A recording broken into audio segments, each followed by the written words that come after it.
Hello everyone. My report is about climate change and global warming overview. Climate change and global warming overview. Introduction to climate change, understanding global warming, causes of global warming, the greenhouse effect, evidence of climate change, impacts on the environment, impacts on human society, climate change and biodiversity. Global initiatives and agreements, solution and mitigation strategies, and role of individuals and communities. And lastly, conclusion and call to action.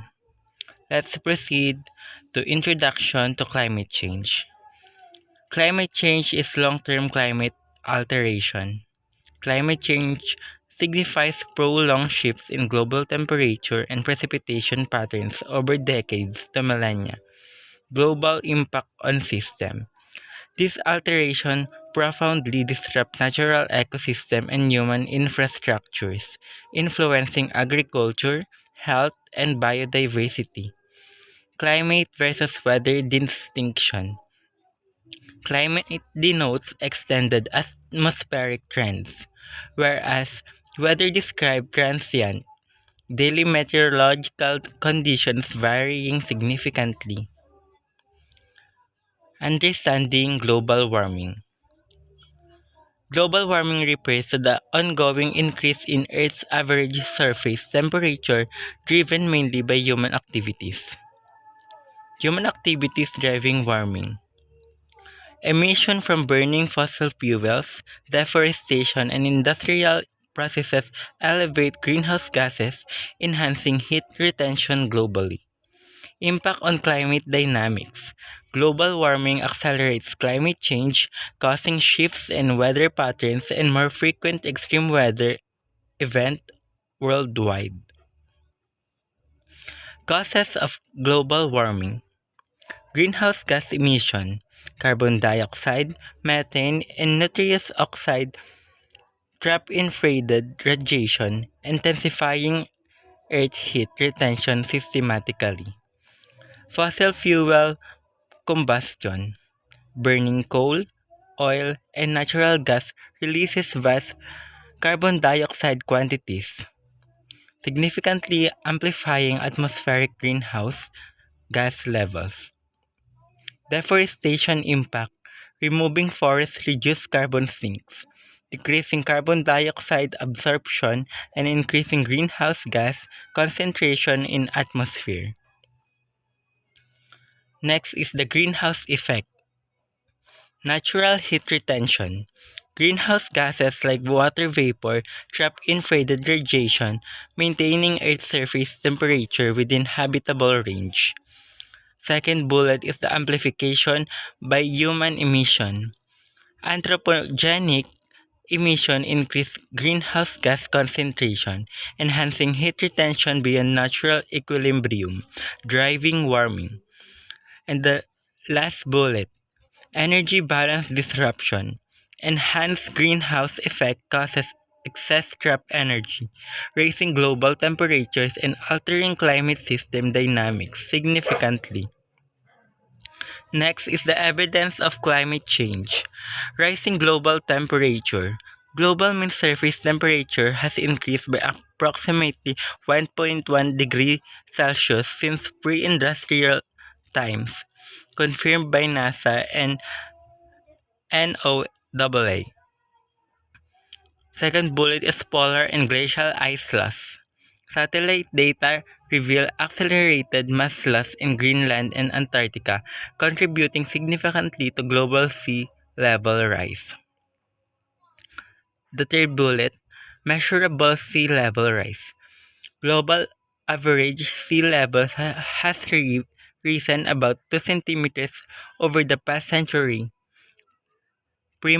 primarily from thermal expansion and ice melt. Impacts on the environment.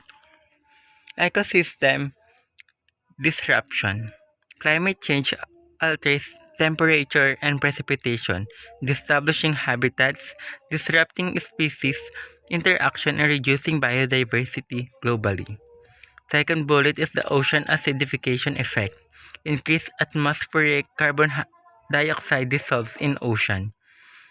The third bullet, extreme weather intensification. Warmer atmosphere fuels more frequent and severe storms, prolonged drought, and intensified heat waves disrupting ecological and human systems. Impacts on human society. Health risk amplification. Rising temperature, increased heat stress incidence, and expand geographic reach of vector-borne diseases globally. Second, economic burden. Disaster damage. Resource scarcity and adaptation costs impose significant economic strain on vulnerable communities. Lastly, food security and displacement. Climate disruption reduces crop yields, threatening food security and forcing migration from affected regions. Climate change in biodiversity. Altered wildlife migration. Climate shift disrupt traditional migration routes, forcing species to adjust timing and destination to survive changing conditions. Second bullet is the penological shift. Ear- Earlier blooming and breeding cycles result from temperature changes, causing mismatches in ecological interaction and food availability. And the last, extinction risk amplification. Rapid habitat loss and climate velocity accelerate species decline, increasing the probability of extinction within vulnerable population. Global initiatives and agreement. Paris Agreement objective.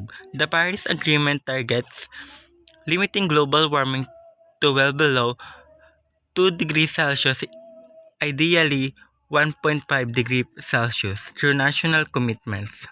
Second is the COP or COP climate negotiations. Annual COP meeting facilitate multilateral negotiation promoting enhanced climate policies and global cooperation framework. And the last, the UN climate-related SDG. Sustainable Development Goals integrate climate action, emphasizing mitigation, adaptation, resilience, and sustainable resource management. Solution and mitigation. Renewable energy technologies. Implementing solar, wind, hydroelectric system reduces fossil fuel dependence, lowering greenhouse emission effectively. Second is afforestation and reforestation. Large-scale tree planting enhances carbon sequestration, is restores ecosystem and mitigates atmospheric carbon dioxide accumulation significantly. And the last, carbon captured and storage. Innovative CCS technologies capture carbon dioxide directly from emissions, preventing atmospheric release and enabling underground storage safely. Role of individuals in communities. Energy conservation techniques. Individuals drastically cut emission by adopting efficient appliances, reducing electricity use, and practicing mindful energy consumption. Community engagement and policy advocacy. Collective activism educates residents, influencing local legislation, and fosters sustainable urban planning, accelerating climate action locally. Sustainable lifestyle choices shift to plant-based diets, active transport and waste minimization, collectively lower community carbon footprints and sustainably over time. Conclusion and call to action. First bullet, holistic understand recap. Comprehending climate science, human impact, and global responses is a vital for informed mitigation strategies now. Second is urgent multi-level action. Immediate effort across individuals, community, nations, and globally are essential to curb accelerating climate risks. And lastly, empowering sustainable futures, coordinated climate policies, and personal commitment collectively build resilience, and sustainably alter carbon emission trajectories. And that's all my report about climate change and global warming. Thank you so much.